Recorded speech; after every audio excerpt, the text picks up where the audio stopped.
बिस्मिल्लाहिर्रहमानिर्रहीम। अस्सलामुअलैकुम। रोज़ी वॉइस चैनल में आप सबको खुशामदीद। आज मैं आपके लिए एक बहुत ही अच्छी और दिलचस्प कहानी लेकर आई हूँ। कहानी शुरू करने से पहले आप सबसे गुजारिश है कि आपने अगर अभी तक मेरे चैनल को सब्सक्राइब नहीं किया तो मेरे चैनल को सब्सक्राइब कीजिए, साथ जो बेल आइकन है इसको भी क्लिक कीजिए ताकि हर नई आने वाली वीडियो आप तक आसानी से पहुँच सके। मैंने अपने लिए बर्गर लिया तो दुकान के बाहर ही धूप में बैठे एक लड़के पर मेरी नज़र पड़ी। तो तरस खाकर मैंने अपना बर्गर उसे दे दिया और बोली, मेरे लिए दुआ करना। वो बहुत खुश हुआ और बोला, बाजी तू घर जा और अपना इनाम देख लेना। अब मेरे पास इतने पैसे भी नहीं थे कि मैं और बर्गर ले सकती। खाली पेट ही घर वापस आ गई, मगर मुझे तो कुछ भी घर में ऐसा ना मिला। मैं यही सोचते सोचते सो गई, मगर जब सुबह आंख खुली तो जान निकल गई, क्योंकि मैं तो दुल्हन। मेरा नाम रुबाब है। मेरा तल्लुक कसूर शहर से है। हम 3 बहन भाई हैं। जब मैं 3 साल की थी तो मम्मा की डेथ हो गई थी। मेरा भाई और बहन दूसरी माँ से हैं।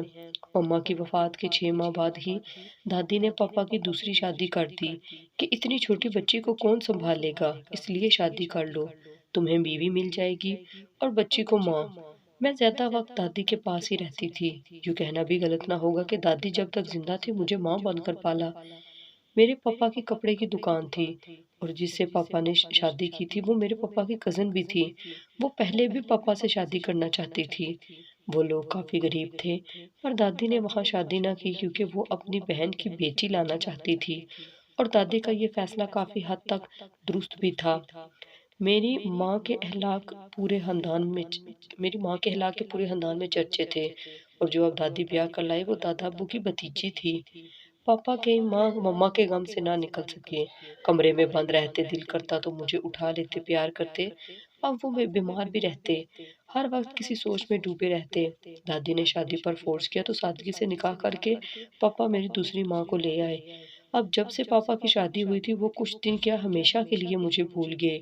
जिसको दादी ब्याह कर लाई कि चलो मेरे बेटे को पसंद करती थी, एक गरीब फैमिली से है, मेरी पोती को संभाल लेगी, उसने पहले दिन ही दादी को कह दिया कि ये बोझ खुद संभालें, मैं कोई बच्ची पालने के लिए नहीं लाई गई हूँ। पापा और इस आंटी की शादी को 1 साल हुआ तो उनके घर एक बेटी पैदा हुई, जिस पर आंटी कहती, तुम मनहूस हो, दुआ करती होगी बेटी पैदा हो और फिर मुझे मारती है। लेकिन मैंने कभी ऐसा नहीं चाहा था। मैं इस बच्ची के इर्द गिर्द फिरती रही। आंटी मुझे उठाने भी न देती थी और मुझे डांट कर कमरे से बाहर निकाल देती। और फिर 2 साल बाद उनके घर बेटा पैदा हुआ, जिसके लिए पूरे घर में जश्न मनाया गया। और मैं तब 6 साल की थी। मुझे दादी ने अपने सीने से लगाकर कहा, वो मेरी मुझे कहा कि मेरी माँ है और तुम बस पढ़ा करो, अपने पैरों पर खड़ी हो जाओ। मेरी दूसरी मम्मा जब से आई थी उन्होंने एक दिन मुझसे अच्छे तरीके से बात तक न की थी। मुझे बात बात पर मारती दादी से अब चला नहीं जाता था। जब पापा की दूसरी बेटी पैदा हुई तो मम्मा ने मुझे कमरे से निकाल दिया और इस कमरे को अपनी बेटी के लिए सेट कर दिया और मैं दादी के कमरे में आ गई। अब इस कमरे में मेरी दुनिया थी और इसी कमरे में मुझे रहना था। मैं 9 साल की हो चुकी थी। मुझे सब समझ आ रहा था। मम्मा मेरी बहन को अलग स्कूल भेजती और मुझे एक सरकारी स्कूल। पापा बिल्कुल बेफिक्र हो गए थे। उन्होंने कभी मुझे ना पूछा कि मुझे क्या चाहिए और क्या नहीं। मुझे दादी पैसे देती जिनको कभी कभी दूसरी मम्मा छीन लेती थी। अब वो दादी को भी बातें सुनाती। जब से उनके घर बेटा पैदा हुआ वो पापा को भी किसी की खातिर में ना लाती। उनके सामने वो अच्छी बनी रहती, मुझे खाने का पूछती, पर जैसे ही पापा मंजर से हटते वो खाना छीन लेती। मुझे कहती, तुम्हें शर्म नहीं आती, बाप का पैसा कैसे खा रही हो और कोई काम भी नहीं करती। अब वो मुझसे काम करवाती, पापा को कहती, रुबाब अब बड़ी हो रही है इसलिए उसको काम लगाती हूँ ताकि कल को ससुराल वाले ये ना कहें कि सौतेली माँ ने कुछ सिखाया ही नहीं। पापा बहुत खुश होते और कहते, अच्छा करती हो, इसको काम सिखाओ। मुझसे घर का हर काम करवाती। कभी कुछ गलत हो जाता तो मुझे बहुत मारती थी। मैं दादी के पास आकर रोती थी। दादी मुझे दिलासे देती, कहती, बस कुछ साल हैं, तुम पढ़ लिख जाओ, फिर एक शहजादा आएगा, वो तुम्हें ब्याह कर ले जाएगा, फिर तुम वही रहना, यहाँ मत आना। मैं आज हूँ, कल नहीं होंगी। तुम खुद को मजबूत रखा करो और डरो नहीं। तुम्हारा डर तुम्हारी कमजोरी है। लेकिन मुझे उनकी बातें कहाँ समझ आती थी। मेरी बहन और भाई को कभी आंटी जिन्होंने कहा कि वो मेरी मम्मा नहीं है, मुझे आंटी कहा करो, उन्होंने कभी मुझे मेरे बहन भाइयों के साथ खेलने नहीं दिया था। पापा उनके लिए बहुत सारे खिलौने लाते, आइसक्रीम लाते, पर उन्हें मैं याद ही नहीं थी। मुझे इस दुनिया में लाकर बिल्कुल भूल चुके थे। और मैं अल्लाह से दुआएं किया करती थी कि दादी को कभी कुछ ना हो, वो हमेशा मेरे साथ रहें। एक दिन आंटी ने मुझे कपड़े इस्त्री करने को लगा दिया।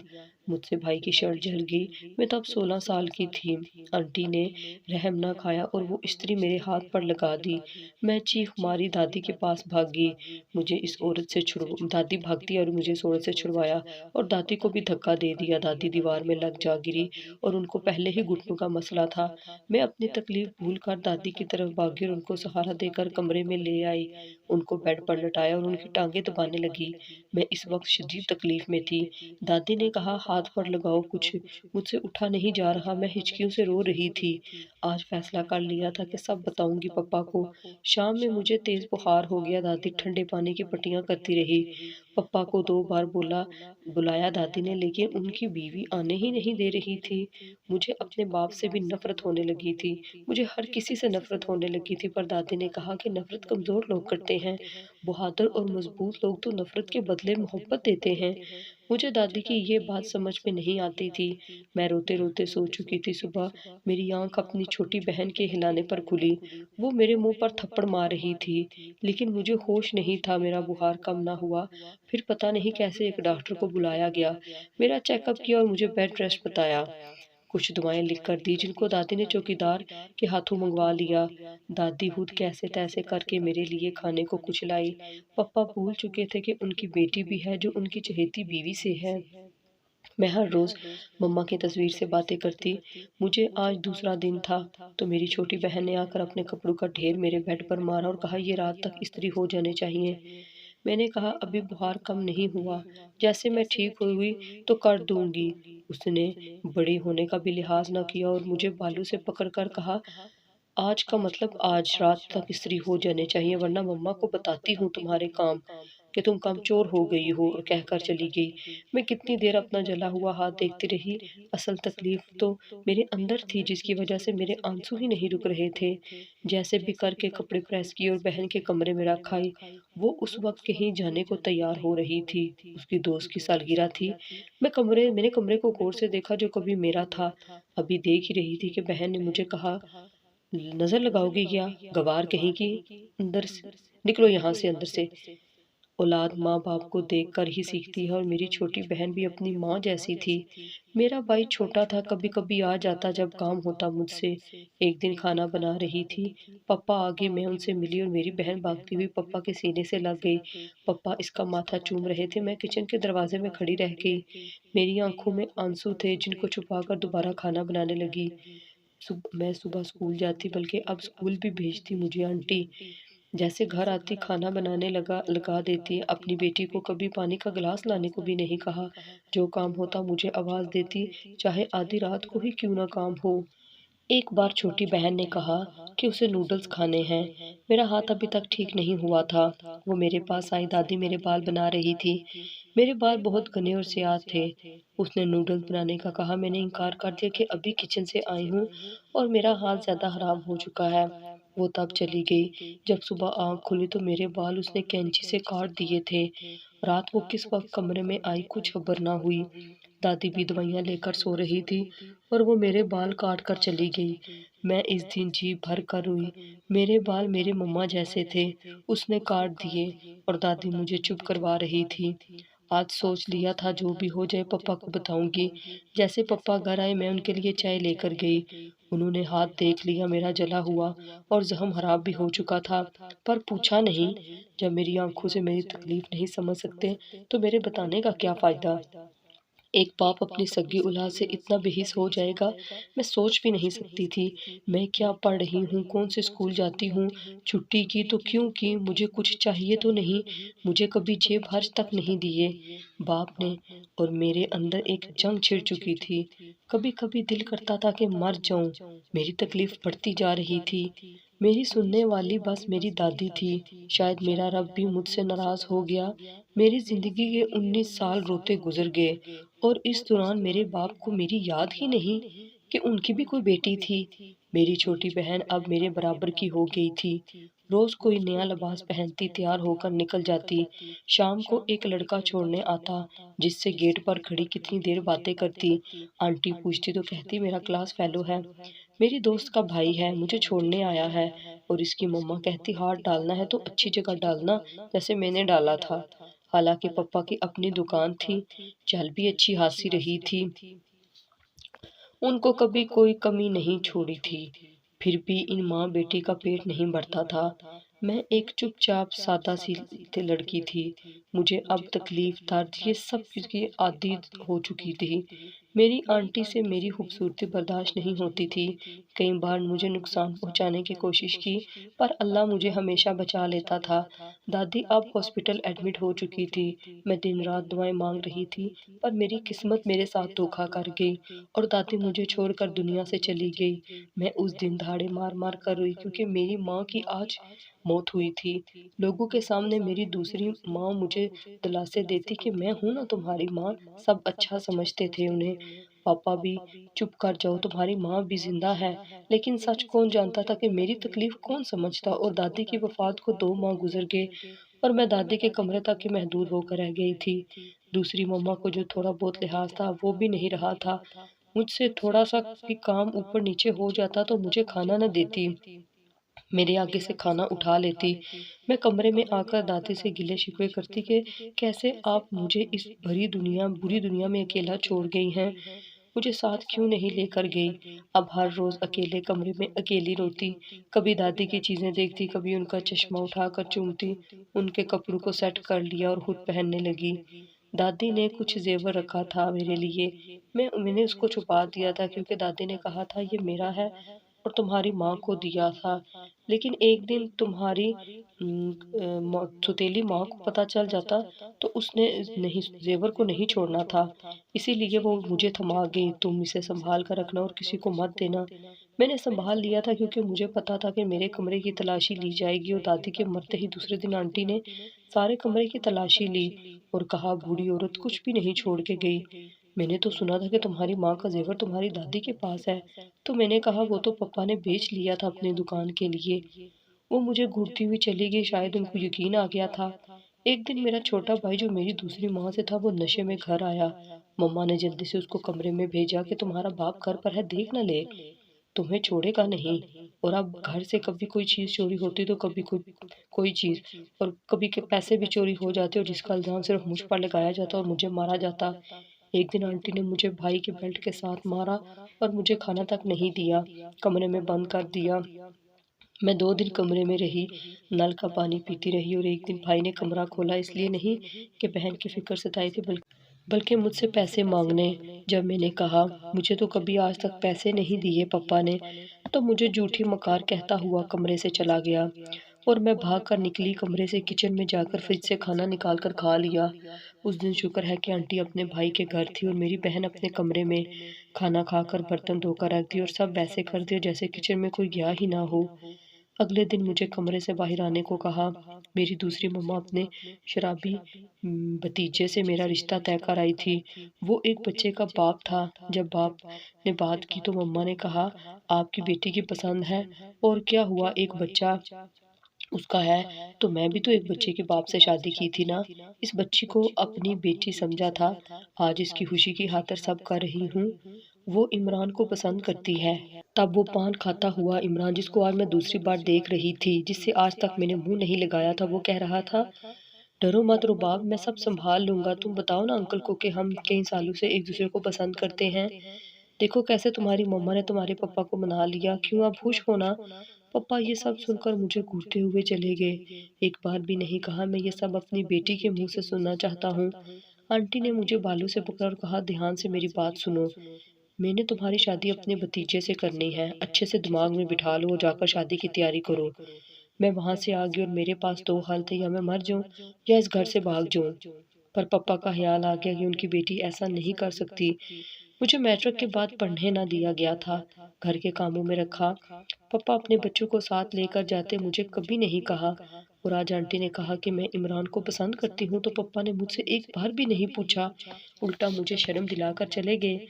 पहले बस अपनी मम्मा से बातें करती थी, अब दादी और मम्मा दोनों से बातें करती। मेरी उम्र 22 साल हो चुकी थी और मम्मा ने एक और गेम खेली थी। अपने अंजाम से बेखबर वो डरती नहीं थी, शायद अल्लाह से भी नहीं। कभी उनका दिल मुझ पर जुल्म करते हुए कांपा भी नहीं था और आज उन्होंने हर हद पार कर दी थी। मेरी बहन किसी लड़के को पसंद करती थी और पापा से बात की तो वो नहीं माने कि अभी उम्र ही क्या है, अभी पढ़े। कितनी अजीब बात है ना कि उसको कह दिया पढ़ो और मेरा कभी ख्याल ही नहीं आया था। पता नहीं कौन सा गुनाह किया जिसकी सजा मुझे मिल रही थी। दादी से ही कहती थी, मुझे डर है कि नहीं, मुझे डर कर नहीं जीना चाहिए, ये लोग फायदा उठाएंगे, मुझे बहादुर बनना चाहिए। पर मैं बन नहीं पाई, मैं चुप रहती। कई बार पापा को सब बताने की कोशिश की तो आंटी बताने न देती और बाद में मुझे टॉर्चर करती। मेरा निकाह रख दिया गया था, मैं एक बुत की मानद थी। ना मेरी कोई दोस्त थी, ना मेरी मम्मा का कोई रिश्तेदार, बस एक बहन थी, वो भी बैरून मुल्क रहती थी। उन्होंने भी कभी भांजी की खबर ना ली और आज मेरा निकाह होने जा रहा था। लेकिन घर में एक कोहराम मच गया। पापा को हार्ट अटैक आया था। मेरी बहन रात ही घर से इस लड़के के साथ भाग गई थी और एक खत पाया, पापा के नाम छोड़ गई थी, जिसे पढ़कर पापा को हार्ट अटैक आया और उन्हें लेकर हॉस्पिटल पहुंचे। पापा ने जिससे गाड़ी ली थी तो एक लड़का ड्राइवर भी रखा हुआ था। वो आज मुझे शीशे से घूर रहा था, मैं उसको नजरअंदाज कर रही थी। उसके साथ मैं दादी को उनको लेकर गई थी। उसके पास कभी गाड़ी में जाना नसीब नहीं हुआ था। पापा की वजह से मेरा निकाह अगले जुमे रख दिया गया था। पापा आईसीयू में थे, मैं उनकी सेहत के लिए दुआएं मांग रही थी। तब मुझे महसूस हुआ कोई मुझे देख रहा है। वो हमारा ड्राइवर ही था और कभी कभी पापा के साथ उनकी दुकान पर भी होता था। पापा ही उसे घर लाए थे। किसी को भी गाड़ी चलाना नहीं आती थी। वो मुस्कुराया। मैंने रूह फेर ली और बाहर इंतजार करता रहा और तब पाया कि दोस्त और दूसरी मुमानी घर जाने को कहा। मैं इस ड्राइवर के साथ वापस आ गई। मुझे अजीब लग रहा था जब वो बोला कि आपने सुबह से कुछ नहीं खाया, कि थोड़ा खाना खा ले अगर इजाज़त हो। काफ़ी रात हो चुकी थी और होटल भी बंद थे। तब एक बर्गर वाली शॉप पर रुका और 2 बर्गर और साथ कोल्ड ड्रिंक ली और मुझे थमा दी। मैं उसे कोई जवाब ना दिया और ना ही उसके हाथ से पकड़ी। तब उसने सामान मेरी गोद में रख दिया और खुद बाहर बैठकर बर्गर खाने लगा। उसकी खुशबू से मुझे भूख मज़ीद बढ़ गई थी और मैं खाने लगी। पहला नवाला लिया ही था कि एक अजीब सी सरशारी पैदा हुई थी। मैं बहुत सालों बाद, शायद 17 साल बाद बर्गर खा रही थी। मैं खा ही रही थी और साथ रो रही थी। मेरी इस कैफियत को कोई नहीं समझ सकता। और जब उसने देखा मैं खा चुकी हूँ तो आराम से गाड़ी में आ गया और गाड़ी चलाने लगा। वो बार बार मेरी तरफ ही देख रहा था और तब उसने कहा, रुबाब, फिक्र मत करना, मैं सब संभाल लूंगा। तुम्हारा निकाह किसी भी सूरत से नहीं होने दूंगा। मैं बहुत जल्द तुम्हें यहाँ से अपना बना कर ले जाऊंगा। मुझे उसकी बातों से खौफ महसूस हुआ और अपना चेहरा मजीद छुपा लिया। वो हल्का सा मुस्कुराया और घर लाकर उतार दिया। उसका नाम फरहान था। वो पहले पापा के साथ दुकान पर होता था। कहाँ से आया, कौन था, कुछ पता नहीं था। 3 साल में उसने पापा का दिल जीत लिया था। पापा ने गाड़ी ली तो बस उसे ड्राइवर रख लिया। उसने पहले भी मुझे कई बार मुझसे बात करने की कोशिश की। मैं वहां से डर कर भाग आती थी और आज उसे मौका मिल गया था। शायद मेरी हालत देखकर अब एक ड्राइवर भी मुझसे फायदा उठाना चाहता था। मुझे अपनी बातों में उलझा कर मुझे नुकसान देना चाहता था। पापा एक हफ्ते बाद घर आ गए थे, ठीक होकर, और निकाह की तैयारी शुरू हो गई थी। मेरे कानों में दिन रात एक ही आवाज गूंजती थी, तुम फिक्र मत करना, मैं सब संभाल लूंगा। और ऐसा ही हुआ। इमरान कहाँ गया किसी को कुछ नहीं पता। दोपहर से शाम हो गई लेकिन वो ना आया और मैं इस दिन पहली बार मुस्कुराई। दूसरी बार पापा को छोटे भाई का पता चल गया। उसी ड्राइवर ने बताया कि आपका बेटा नशा करते हुए पकड़ा गया है। वो इस वक्त थाने में है और पापा गुस्से से भागे थाने। भाई को जाकर ले आए थे। पुलिस वालों ने उसे बहुत मारा था। वो शराब पीकर किसी लड़की को छेड़ रहा था और पुलिस ने पकड़ लिया। पापा ने घर आकर मम्मा से खूब लड़ाई की कि एक बेटी भाग गई, दूसरा बेटा जेल चला गया। ये तरबियत की है तुमने? जहाँ तुमने मुझसे झूठ बोलकर मेरी बेटी का रिश्ता किया वो भाग गया शादी से पहले ही। तुम्हें क्या मिला ये सब करके? मैं सब कमरे में सुन रही थी। फरहान पता नहीं कहाँ चला गया था, शायद वो झूठा था। कई माह हो के वो आया नहीं। एक दिन मैं बाहर निकल गई जिस दुकान से फरहान ने बर्गर लिया था। इसी दुकान से मैंने अपने लिए बर्गर लिया तो दुकान के बाहर ही धूप में बैठे एक लड़के पर मेरी नजर पड़ी तो तरस खाकर मैंने अपना बर्गर उसे दे दिया। और बोली, मेरे लिए दुआ करना। वो बहुत खुश हुआ और बोला, बाजी तू घर जा और अपना इनाम देख लेना। अब मेरे पास पैसे भी नहीं थे कि और बर्गर ले सकती, खाली पेट ही घर वापस आ गई। मगर मुझे तो कुछ भी घर में ऐसा ना मिला। मैं यही सोचते सोचते सो गई। मगर जब सुबह आंख खुली तो जान निकल गई, क्योंकि मैं तो दुल्हन बनी हुई थी। जिस लड़के को बर्गर दिया वो मेरा शोहर था। उसने आला लिबास पहना हुआ था। उसने कहा, मैं दुकान के बाहर बैठा था, जो दिल लड़की मुझे खाने को कुछ देगी मैं उसी से शादी करूंगा। और तुमने तरस खाया, अब तुम सारी उम्र इस महल में रहोगी। वो वाकई एक महल था। बहुत से नौकर नौकरानियां काम कर रही थी। मैं सारा महल देख रही थी। ऐसा महल आज तक अपनी जिंदगी में कभी नहीं देखा था। पूरे महल में एक भी शीशा नहीं था। मैंने उससे पूछा कि पूरे महल में एक भी शीशा नहीं है और ना ही मेरे घर वाले नजर आ रहे हैं। तो उसने कहा, तुम एक जादुई दुनिया में हो, जहां तुमने इस दुनिया से बाहर जा सकती हो और ना यहाँ कोई अंदर आ सकता है। मैं कुछ दिन खुश रही और लड़का उस वक्त जा चुका था। लेकिन उसने बताया था कि अगर मैं किसी को दिल से याद करूं या शीशे में अपना अक्स देखूं तो सब खत्म हो जाएगा। मुझे यहाँ 2 हफ्ते हो चुके थे। सब मेरी हिम्मत करते और मुझे मलका समझते। और एक दिन मुझे फरहान की बहुत याद आई। मैं उठी और किचन से एक थाली निकाली। उसमें अपना अक्स देखा और फरहान को पुकारा तो एक पल लगा, सब कुछ बदल गया। मैं अपने बेड पर थी। कितनी देर बेयकीनी से देखती रही कि आया ये सब ख्वाब था या हकीकत। और तभी बाहर कुछ आवाजें आई। फरहान अच्छी ड्रेसिंग किए हुए एक बहुत ही नफीस औरत के साथ बैठा हुआ था। सब एक दूसरे को देख रहे थे और हैरत ज़दा थे। तभी वो औरत मुझे देखकर बोली और उठकर मेरे पास आई, रुबाब मैं तुम्हारी खाला हूँ। तुम सोच भी नहीं सकती मैंने तुम्हें कितना ढूंढा। पापा ने घर क्या शहर भी बदल लिया था। वो आज मेरा रिश्ता लेने आई थी। जिसको सब ड्राइवर समझते थे वो मेरी खाला का बेटा फरहान था। उसने मुझे दादी को जब हॉस्पिटल लेकर गए थे वहां देखा था। वो एक डॉक्टर था। उसी शाम सादगी से निकाह हुआ और मुझे खाला अपने साथ ले आई। आज 2 साल हो चुके। फरहान ने मुझे हर खुशी दी। हाला माँ के जैसे प्यार करती हैं और फरहान ने मेरा एडमिशन खुद एक अच्छे कॉलेज में करवा दिया। पापा को जब सारी हकीकत मालूम हुई तो माफी मांगी। आंटी को फालज हो चुका है और मेरी छोटी बहन घर वापस आ गई है, जिसे उस लड़के ने इस्तेमाल करके छोड़ दिया था। वो महल, वो जादुई दुनिया, पता नहीं ख्वाब थी या हकीकत। लेकिन फरहान की सूरत में मुझे एक बहुत ही अच्छा हमसफर मिला था, जो आज भी मेरे कहने से पहले सब समझ जाता था। मैं फरहान के साथ एक बहुत ही अच्छी जिंदगी गुजारने लगी थी। मेरी सुतेली माँ ने जो कुछ मेरे साथ किया उसे उसका बदला मिल गया था। क्योंकि ये दुनिया मकफ़ात अमल है। आप किसी के बारे में बुरा सोचोगे तो एक ना एक दिन आपके उन बुरे अमाल का हिसाब जरूर लिया जाएगा।